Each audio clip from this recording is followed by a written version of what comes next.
کہ 70 سال ہو گئے ہیں فوج کی مداخلت ہے، نہیں ہونی چاہیے، غیر آئینی ہے، اور پھر وہ کہتے ہیں فروری سے ہم نے یہ سلسلہ روکا. تو یہ بھی ظاہر ہے کہ ایک نئی کنٹروورسی بنے گی. آئندہ فوج کسی سیاسی معاملے میں مداخلت نہیں کرے گی، یقین دلاتا ہوں کہ اس پر سختی سے کاربند ہیں اور آئندہ بھی رہیں گے. اب ظاہر ہے کہ یہ آنے والے آرمی چیف پر ایک بڑی بھاری ذمہ داری ہے کہ وہ یہ جو بات کہی جا رہی ہے اس کو پھر آگے کس طرح لے کر چلتے ہیں. اپنے اور فوج کے خلاف اس نامناسب اور جارحانہ رویے کو درگزر کر کے آگے بڑھنا چاہتا ہوں. یعنی جو ہو گیا سو ہو گیا، اب آگے بڑھنا چاہتے ہیں. ہمیں جمہوریت کی روح کو سمجھتے ہوئے عدم برداشت کی فضا کو ختم کرتے ہوئے پاکستان میں سچا جمہوری کلچر اپنانا ہے. یعنی یہ جو عدم برداشت ہے اس کو ختم کرنا چاہیے. وہ بھی سمجھ رہے ہیں کہ جی یہ سیاسی پارٹیاں آپس میں بہت زیادہ لڑ رہی ہیں. 2018 کے انتخابات میں بعض پارٹیوں نے RTS کے بیٹھنے کو بہانہ بنا کر جیتی ہوئی پارٹی کو سلیکٹڈ کا لقب دیا، یعنی عمران خان صاحب کی پارٹی کو، عمران خان کو. 2022 میں اعتماد کا ووٹ کھونے کے بعد ایک پارٹی نے دوسری پارٹی کو امپورٹڈ کا لقب دیا. یعنی اس دفعہ عمران خان صاحب نے کہا کہ جی امپورٹڈ ہیں، یہ لائے گئے ہیں. سب کو ذہن نشین کر لینا چاہیے کہ صبر کی بھی ایک حد ہے. فوج کے خلاف جارحانہ رویے کو درگزر کر کے آگے بڑھنا چاہتے ہیں. یہ تو جناب مین پوائنٹس ہے. اس کے علاوہ آرمی چیف نے کہا اپنے آخری خطاب میں، میں شہداء پاکستان کی عظمت کو سلام پیش کرتا ہوں جو کہ ہمارا فخر ہے. ان کے ساتھ ان کے لواحقین کے حوصلے اور صبر و استقامت کو بھی داد دیتا ہوں اور ان کو یقین دلاتا ہوں کہ فوج کبھی ان کو تنہا نہیں چھوڑے گی. پاک فوج کے سپہ سالار نے کہا کہ آرمی کمان کے 6 سالہ مدت میں ہزاروں شہداء کے گھروں پر تعزیت کے لیے گیا. میں نے ہمیشہ ان کے حوصلے کو بلند پایا جس نے میرے حوصلے کو بھی تقویت بخشی. میں آپ سب کو یقین دلاتا ہوں کہ آپ کی قربانیوں کا صلہ نہیں دے سکتے لیکن آپ کے پیاروں کی قربانیاں رائیگان نہیں ہونے دیں گے. مجھے فخر ہے کہ 6 سال اس عظیم فوج کا سپہ سالار رہا. میں دعا کرتا ہوں کہ آنے والے وقت میں بھی فوج اسی طریقے سے کامیابی کے جھنڈے گاڑے.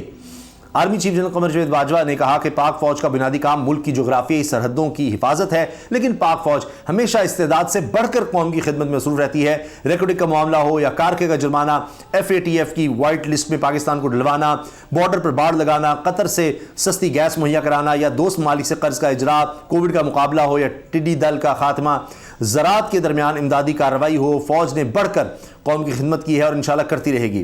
ان کا کہنا تھا کہ اس کے باوجود فوج اپنے بنیادی کام اور دہشت گردی کا مقابلہ کرنے سے بھی غافل نہیں ہوگی. پاک فوج کے سربراہ نے کہا کہ میں آج ایسے موضوع پر بات کرنا چاہتا ہوں جس پر بات کرنے سے گریز کیا جاتا ہے. یہ بات 1971 میں ہماری فوج کی سابقہ مشرقی پاکستان میں کارکردگی سے متعلق ہے. میں حقائق درست کرنا چاہتا ہوں. سب سے پہلے سابقہ مشرقی پاکستان ایک فوجی نہیں سیاسی ناکامی تھی. اب وہ سیاستدانوں کی ناکامی کہہ رہے ہیں، اسی لیے لوگ کہہ رہے ہیں جی اب پاکستان پیپلز پارٹی، بھٹو صاحب کی پارٹی، بھٹو صاحب اس وقت اس کے فوراً بعد اقتدار میں آئے اور اس وقت الیکشن جب ہوئے تو یہ کہا گیا کہ جی لیڈ تو ظاہر ہے نظر آ رہا تھا کہ اس وقت آپ دیکھیے کہ مجیب الرحمان کے پاس تھی، شیخ مجیب کے پاس، اور وہاں اقتدار منتقل نہیں کیا گیا اور پھر اس کے بعد بھٹو صاحب کی لیڈ نہیں تھی لیکن بھٹو صاحب پھر بعد میں اس کے بعد اقتدار میں ہے. تو اب یہ سوال بڑے اٹھائے جا رہے ہیں کہ جی پیپلز پارٹی اس پر کیا جواب دے گی. سیاسی ناکامی تھی تو اس میں ایوب خان جتنا عرصہ اس سے پہلے رہے، اس سے پہلے تو ظاہر ہے کہ سیاست میں اگر آپ دیکھیں تو مداخلت تو تھی اور ایک ڈکٹیٹرشپ کا دور تھا. پھر یحییٰ خان آ گئے تو وہ سب پھر کیا وہ چونکہ سیاست میں تھے تو اس کو بھی سیاست پر لیا جائے گا. اب اس پر بھی تنقید ہو رہی ہے، اس پہ بھی سوال پوچھے جا رہے ہیں.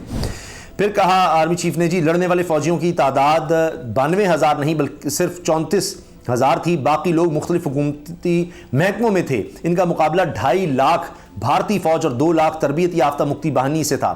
ہماری فوج بہادری سے لڑی اور بے مثال قربانیاں پیش کی. انہوں نے کہا کہ جس کا اعتراف خود بھارتی army chief field marshal Manekshaw نے بھی کیا ہے. ان بہادر غازیوں اور شہیدوں کی قربانیوں کو آج تک قوم نے اعتراف نہیں کیا جو کہ بہت بڑی زیادتی ہے. میں ان تمام غازیوں اور شہیدوں کو خراج تحسین پیش کرنا چاہوں گا. Army chief general Qamar Javed Bajwa نے کہا کہ آخر میں کچھ باتیں آج کے سیاسی حالات کے متعلق کرنا چاہوں گا. میں کافی سالوں سے اس بات پر غور کر رہا تھا کہ دنیا میں سب سے زیادہ انسانی حقوق کی پامالی بھارتی فوج کرتی ہے لیکن ان کے عوام کم و بیش ہی ان کو تنقید کا نشانہ بناتی ہے. اس کے برعکس پاکستانی فوج جو دن رات قوم کی خدمت میں مصروف رہتی ہے گاہے بگاہے تنقید کا نشانہ بنتی ہے. ان کا کہنا تھا کہ میرے نزدیک اس کی سب سے بڑی وجہ 70 سال سے فوج کی مختلف صورتوں میں سیاست میں مداخلت ہے جو کہ غیر آئینی ہے. اس لیے پچھلے سال فروری نے فوج میں سوچ و بچار کے بعد فیصلہ کیا کہ آئندہ فوج کسی سیاسی معاملے میں مداخلت نہیں کرے گی.